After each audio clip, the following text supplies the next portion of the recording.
Umaga po sa bawat isa, gaya nga po ng sinabi ng aking kasama, ay nais ko rin pong ibahagi sa inyo ang aking pong patotoo kung paano po naranasan ang ating Panginoon sa aking pong buhay.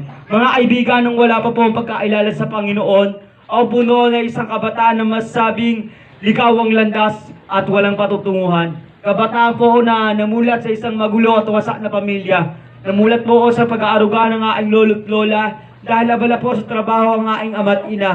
At dahil po sa ulangan ng pag-aaruga, hinanap ko po yung pagmamahal, yung atensyon sa may barkada. At doon po sa may barkada, doon ko po natutunan ng iba't ibang klase ng bisyo.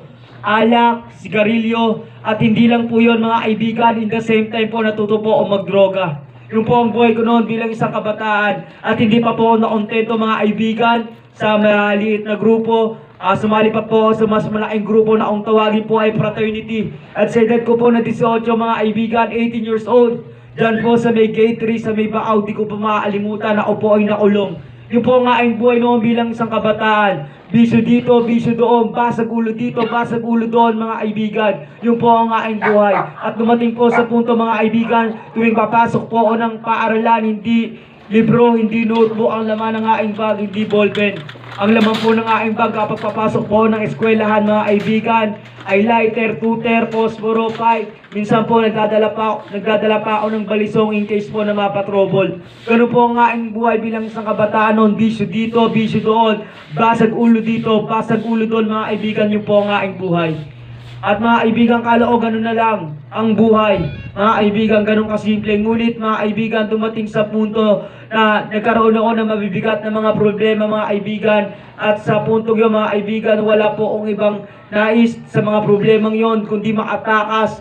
Yung mga kaibigan ko noon, akala ko'y malalapitan, matatakbuhan na isa-isa na po akong tinalikuran. Mga kaibigan, wala na po akong malapitan. Kaya ang plano ko po noon mga kaibigan, para maataas sa aking mga problemang pinagdadaanan, ay nagnanais na po ako na itilin po, wakasan na po ang aking buhay. Gusto ko na po magpakamatay. Ngunit salamat po sa ating Panginoon, katulad po ng pagbabahagi ng salita ng Diyos na katulad nito.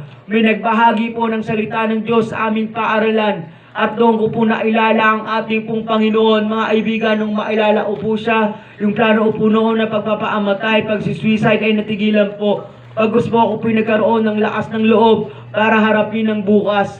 At hindi lang po lakas ng loob ang ipinagkaloob po sa akin ng ating pong Panginoon. Binigyan niya rin po ako ng pagkakataon na magbago. Ngayon po taas noon na pinagmamalaki ko na ako po'y binago ng ating Panginoon. Di na po ako naninigarilyo, di na po uminom ng alak, di na po ako nagdodroga. At sa biyaya po ng ating Panginoon, nagkaroon po ng direksyon ng aking buhay. Nakapagtapos po ako ng kolehiyo mga kaibigan at nagkaroon po ako ng maayos po na trabaho sa kabiyaya po ng ating Panginoon. Yung kabataan noon na sakit sa ulo ng aking pamilya. Mga kaibigan, ngayon taas doon na pinagmamalaki ko na nakakatulong na po ako sa kanila. At sa biyaya po ng Panginoon, unti-unti yung pamilya ko po, nakakasama ko na po sila na maglingkod sa ating Panginoon. Kaibigan, napakasarap pala na magbago yung buhay mo, na maalaya sa mga kasalanang ginagawa mo. Ngayon po, sinasabi ko sa aking sarili na hindi ko ipagpapalit yung buhay ko na meron ako ngayon kaysa sa pinakamasayang araw nung wala ako sa ating Panginoon. Kaya kaibigan, ikaw yan. Hindi ko alam kung anong pinagdadaanan mo ngayon, kung anong problema meron ka, kung anong dinadala mo kaibigan na kabigatan. Isa lang ang alam ko, kaya ang tulungan ng ating Panginoon, kaya kanyang bigyan ng panibagong buhay. Kaya sa oras na ito, kaibigan, pakinggan mo pa ang patotoo na dadalhin ng aking isa pang kasama. At sa